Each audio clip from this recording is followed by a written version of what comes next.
नमस्कार, मी लतिका। आज मी तुम्हाला गरमीच्या दिवसात खाण्यासाठी कोथिंबीरची चटणी बनवून दाखवणार आहे। एक मुठभर कोथिंबीर घेतलेली आहे, अशी बघा तिची कवळी कवळी सुद्धा देठं घेतलेली आहेत। कोथिंबीर स्वच्छ धुवून नितळून घेतलेली आहे, कारण ही 4 ते 5 दिवस मग छान राहील अशी। पूर्ण जरी सुकवून जरा घेतली तरी पण चालेल, आणि नाही एवढी जरी नुसते पाणी नितळून जरी घेतलं तरी पण चालेल। त्याच्यामध्ये टाकायचे आपल्याला चवीप्रमाणे मीठ, छोटा अर्धा चमचा साखर टाकायची। ह्याच्यामध्ये बघा 5 मिरच्या घेतलेल्या आहेत, ह्या कमी तिखटवाल्या आहेत। तिखटवाल्या जरी घेतल्या तरी चालेल। अर्धा चमचा जिरं घ्यायचं, हलकंसं भाजलेलं आहे, नाही भाजलं तरी पण चालेल, पण मी हलकंसं भाजलेलं आहे।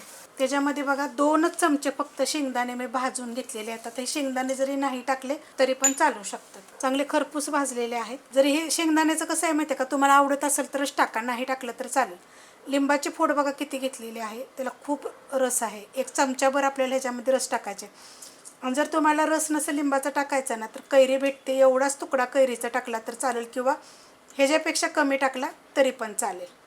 आता हे मी फिरवून घेते, एकदाच फक्त फिरवून घेतलेलं आहे। त्याच्यामध्ये आपल्याला टाकायच्यात लसणाच्या पाकळ्या आणि फिरवून घ्यायचे। पाण्याचा वापर करायचा नाही, बंद चालू करायचं। चटणी बघा मी फिरवून घेतलेली आहे, आणि कशी झालेली आहे तुम्हाला दाखवते। अशीच वलसर लई जास्त झाली नाही पाहिजे, म्हणजे बारीक एकदम नाही करायचे, आपल्याला दरदरी करायचे।